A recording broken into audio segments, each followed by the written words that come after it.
Hello there, and welcome to today's edition of Forum Focus. White House Press Secretary Caroline Leavitt has only been in the position for just over a month, as the administration is now kind of coming to the end of its first 30 days, and already has announced several changes to the White House briefing room. It started with what they're describing as a new media seat given to independent media on a rotating basis. Although the irony was that on the very first day of this new media seat, it ended up going to a legacy media outlet. And then just recently, the announcement that the White House press pool would be decided by the White House press office and not by the WHCA, the White House Correspondents Association, as it has been for as long as we can remember, really. Let's discuss some of these kind of recent developments with the White House press office, specifically the access with someone who knows it well, and that is White House reporter and columnist Brian Karem. Brian, thank you. Always a pleasure to have you with us. Always a pleasure to be here, Wyatt. Here to Um, serve, bro. So let's just start out with kind of the changes that we are seeing here, but specifically because this administration has really been painting itself as the most transparent administration in American history. I know you have some strong feelings on that, but what do you make of kind of these announcements specifically that Caroline Leavitt has been unveiling in recent days?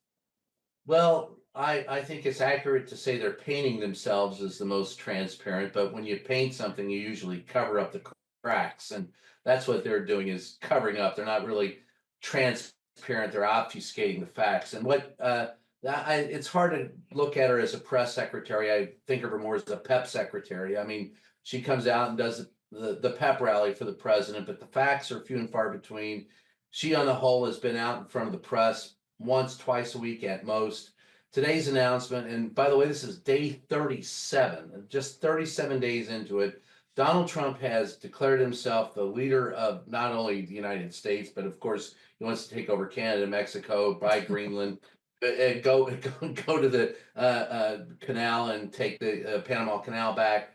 And at the same time, he's also in our country made himself the head of the Kennedy Center. So the Kennedy Center Performing Arts today in a gaggle, he declared what he'd like to have happen in sporting events, in golf. He wants to dictate pretty much all of life in the US. That's not really what a president does. So his move today, he decided that yesterday in court, the Associated Press, he had kicked out of the pool. And for those who don't know, if you have a press pass, it gets you access to the campus, right? You can Yeah. be at the White House, so you can see, like you have the press briefings.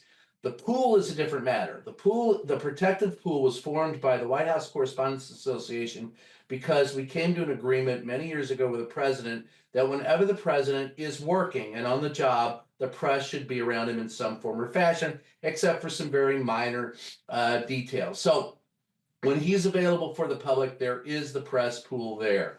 And you have to have to be a member of that pool, you have to be a large organization that reaches many millions of people. And at the same time, you've got to be able to pay to play. So if you're Yeah. traveling with a president, you're paying for your spot on Air Force One, you're paying for your meals, you're paying for your lodging for the Yeah. benefit of flying with the president. So he comes out today and says that he can manipulate the pretty easy the pool that's there when he's in town. So anybody who wants to be in town, he says, I'm going to determine who that is. Now, he's also said he's going to do that with the travel pool. But here's the thing: if you can't pay to play, you ain't going to play. So it'll probably still say the travel pool will still be the largest organizations, probably because no one else can afford the expense of traveling with the president. But Yeah. if you are covering the president at the White House, it will be up to him to determine who gets to ask him questions because he hasn't come out to the whole press yet.